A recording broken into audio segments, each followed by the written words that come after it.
isa po ay i-address ko sa LTO.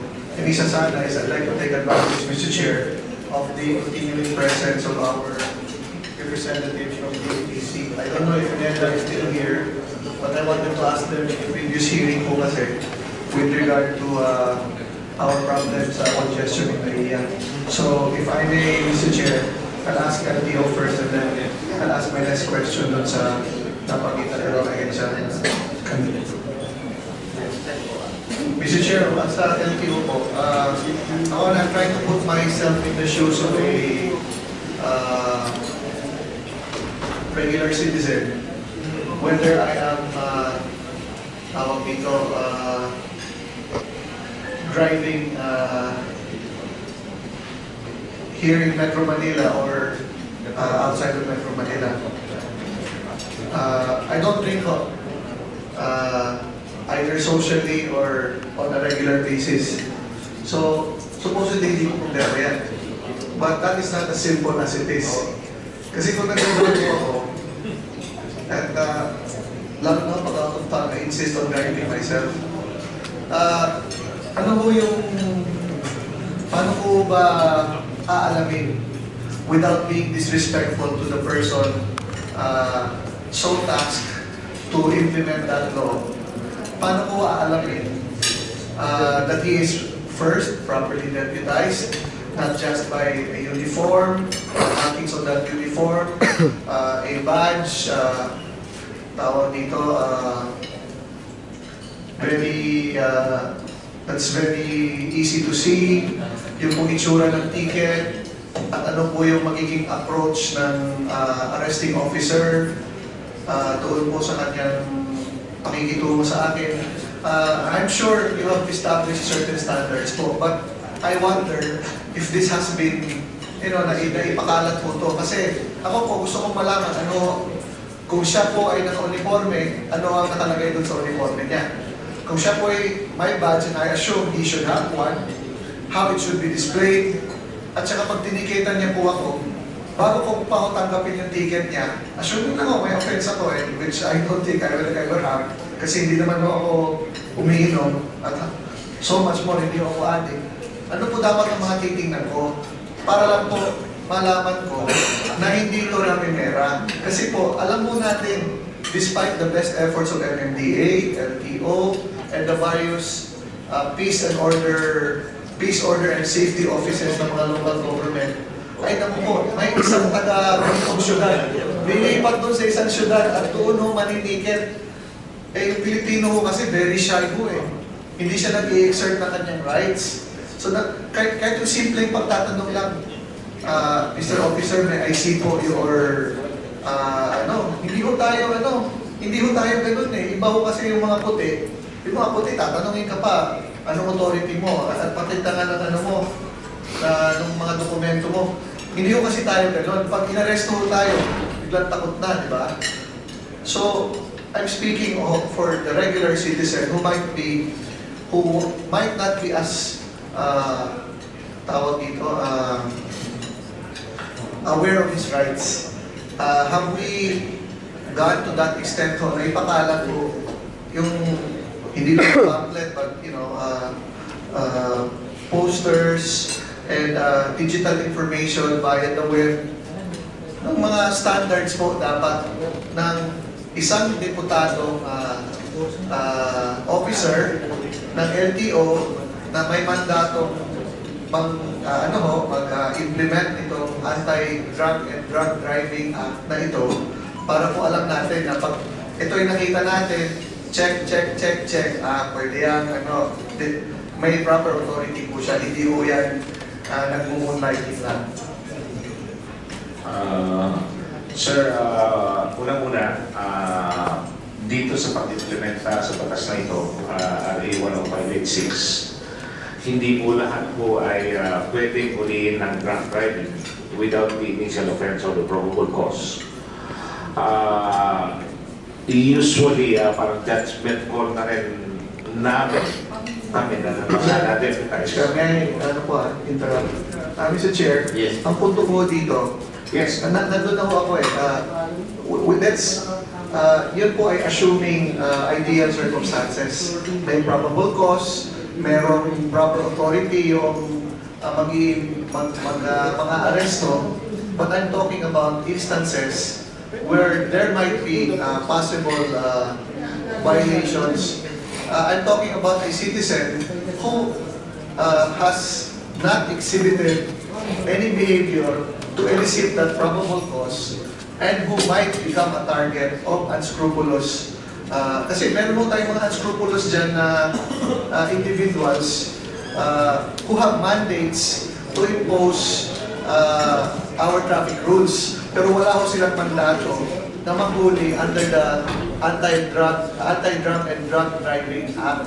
So yun po, ano po ang proteksyon sa pamamagitan ng kaalaman ng isang individual na baka hulihin ng mga unscrupulous individuals na to para po malaman niya na ay mukhang nasa lugar naman to, hindi pala, mukhang sa itsura pala at sa mga pinapakita niya mga dokumento mukhang wala sa ayos to. So paano po kung malalaman yung gano'n?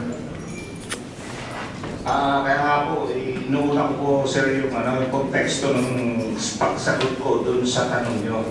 Kasi hindi kasi pwede manghuli po dito ang hindi deputize.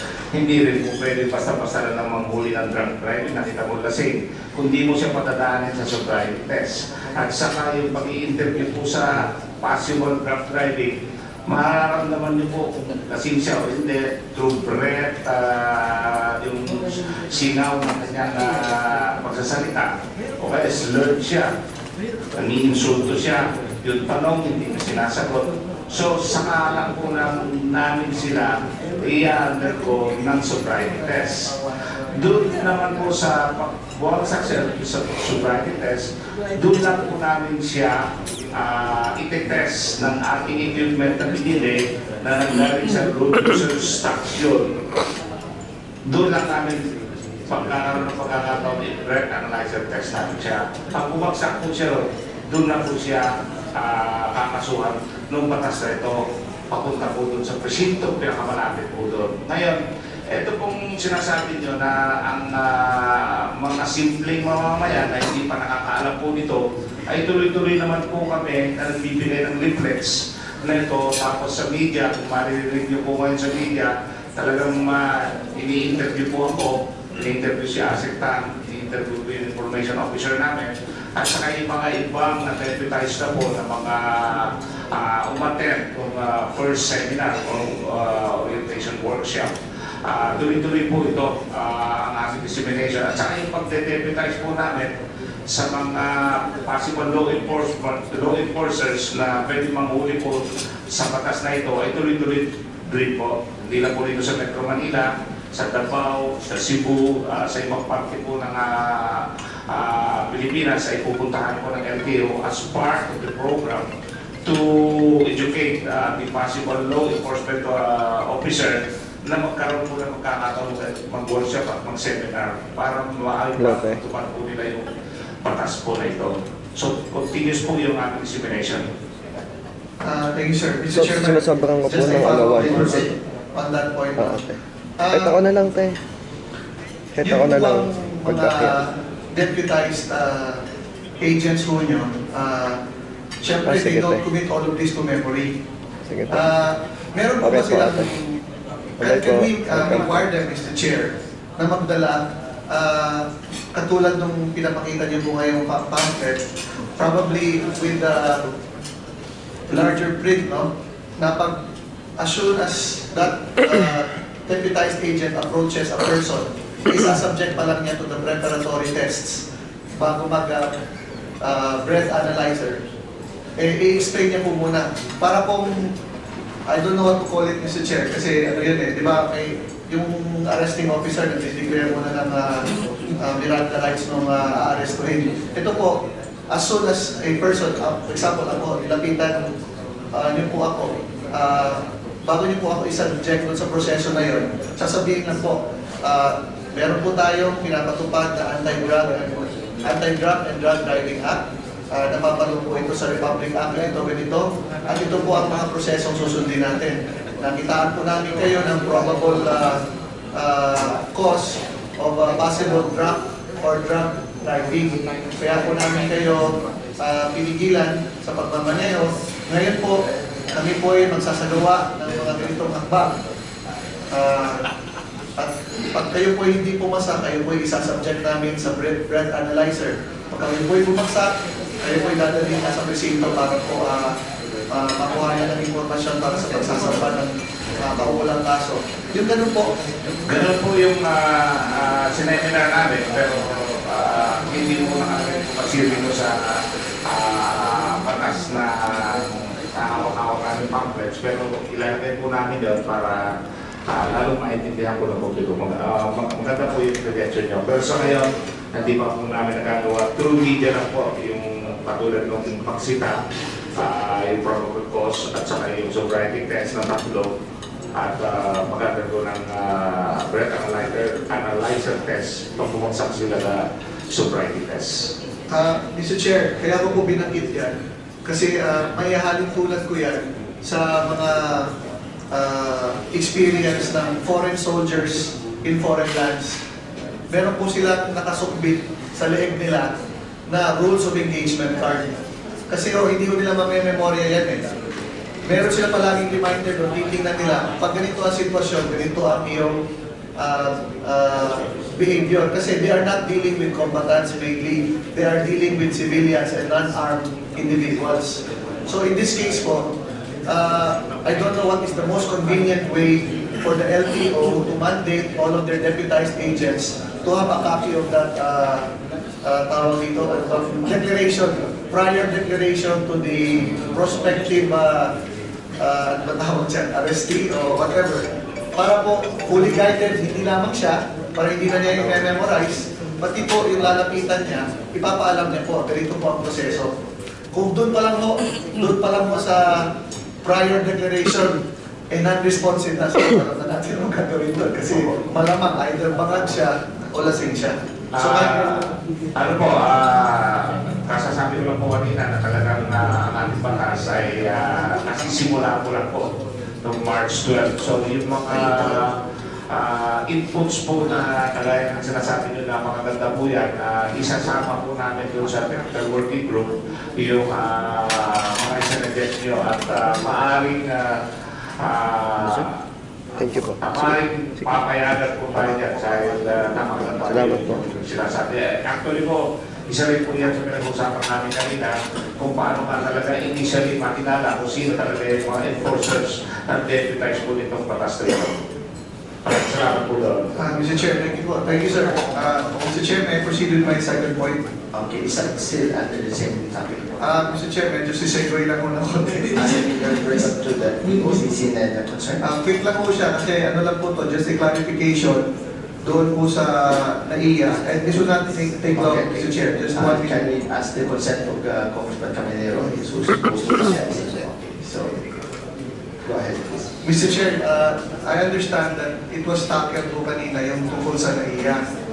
In a previous hearing ng subcommittee on air transportation, natanong mo kasi, ang tinitingnan na mo kasi noon, yung mga short-term solutions doon sa congestion sa NAIA. Nandito, wala ho yung DOTC tsaka NEDA noon. Kaya nandito po kasi sila, that's why I want to take advantage of their presence here. I refer, Mr. Chair, my question to DOTC and NEDA if they have considered already the inputs of JICA with respect to the long-term alternative to NAIA. Kasi po, yung mga patch-up solutions natin, mga band-aid solutions, will only serve to minimize the problem in the short term, but not permanently solve it. The fact still remains that NAIA will continue to suffer congestion, and we as the riding public will continue to suffer the cost, the discomfort, and the dangers of a congested airport, Mr. Chair. Kaya kahit quick responses lang po, hindi naman po yes or no, but quick responses lang po as to where NEDA and DOTC are looking at in terms of a long-term solution to the NAIA congestion problem. Okay, thank you. I think that it's a very, very valid observation, and we have to think in terms of our children and the children of our children. So maybe have the NEDA and the DOTC to please respond to this. Yeah, thank you very much, Mr. Chair. With reference to the issue of the development of the primary gateway, which is Manila, currently, of course, first, the DOTC is right now bidding out a study that we call optimization study. Para lang po ma-optimize natin yung operation ng aircraft at the existing airport. It will look into the ground, it will look into the airspace of Manila. Ang bottom line is for us to determine ano pa yung pwede nating ma-maximize or ma-optimize as far as the existing facilities is concerned. Would it be in the air traffic control? Would it be necessary in additional infrastructure on the ground? Or whatever? Sir, excuse me, Sorry, Mr. Chair. Sir, yeah, if I may, sa existing yun. Regarding the long term, fortunately, JICA provided us with technical assistance to look into Sanli as part of the study. This technical assistance was given to us by JICA, of course through the efforts also of NEDA. So it is ongoing right now, sir. So then after which we would be able to determine the best option for the government to do to develop the new gateway airport. Thank you for that response, Mr. Chair. May I just ask po the timeline, Mr. Chair? Kasi I understand po, yung 2006 JICA study proposed a twin solution na mag-prepare down na po yung operation sa NAIA and then mag-increase na frequency sa Clark. Apparently, the JICA is proposing a second and even a third solution. Tama po ba? At kailan po ang target natin na matapos po itong study na to? Kasi I understand there is also an unsolicited proposal for a new gateway to be based in along the Rojas Boulevard area.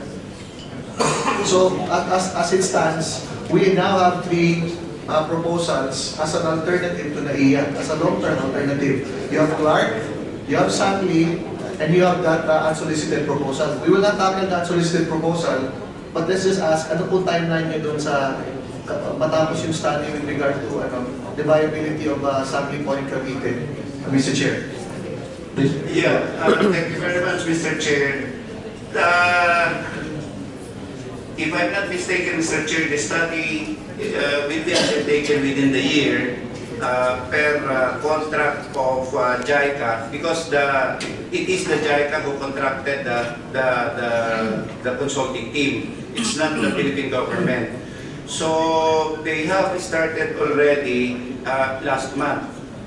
So we're expecting that by early next year, the study will be completed. Mr. Chair, before I yield, may I move in line with that? May I move that when we resume sessions this May, if that the Committee on Transportation call for the proponents of the three options for a long-term alternative to NAIA, that they make a presentation, even if in its rough form, just an update to the committee, so that we can look at where we are headed in terms of providing a long-term solution to this problem. So specifically, the proponents of the Clark solution, the proponents of the Sanli Point Cavite solution, and even the private sector representative proposing a unsolicited bid for an area somewhere in Ross Boulevard. So makita ko natin ano yung options natin and how this committee can move forward. I understand hindi na po pasok to under this current administration, but this Congress, especially this committee, I believe always would like to take a long view on this matter. But Mr. Chair, the That representative of should that CAAP, include JICA? if they so see the need, Mr. Chair, kung sino man po ang We should proper. have JICA. Yes, Mr. Chair. Mr. Chair, I see that CAAP is, would like Is to. there a proper motion? Yes, Mr. Chair, I so move, Mr. Chair. Any second? Any objections? There being none, the motion is approved. Yes, General. Sir, we would just, the CAB would just like to provide you with inputs, especially sir that basically principals only members of the board of LIA are meeting towards this to solve this problem, to provide some solutions to this problem. And the Secretary of DOTC is there, Secretary of Tourism, Secretary of Finance. And if we look at the long-term solution, it will take us at least 15, 20 years. And we are looking, they are looking at a short to mid-term solution in the meantime, that long-term solution will be pushed through. And we would like to present to you a study on how to enhance the capacity of NAIA, which CAB also presented to that board.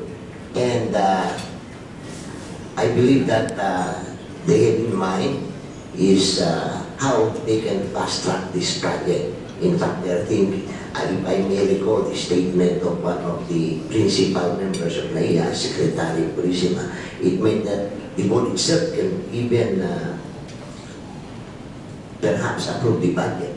And with your permission, sir, this is our presentation on the enhancement capacity of NAIA. Mr. Chair, before the gentleman from CAAP proceeds, Mr. Chair, I understand the limitations of being allowed to prefer the questions I asked a while ago. My colleague here graciously allowed me to ask my questions ahead of him, and we have another representative wanting to ask a question also.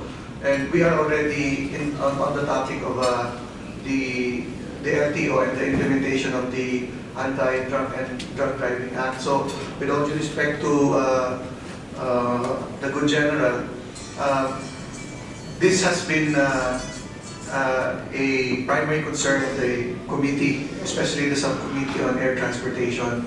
And I believe they have made representations, several of them in fact, as to how this can be pursued. So, Mr. Chair, may I just, with the permission of the gentleman, that we back off from the presentation, because again, I am mindful of the limitation given to me before I was able to prefer my question. So, kung okay lang po, we can proceed to... Yes, and Congressman, shall we proceed? Yeah, I was thinking that maybe in the resolution you had just proposed, maybe we can ask the CAAP Yes. agents to join us in Yes. that next meeting, where Yes. we would expect more in attendance and maybe more time for you to prepare.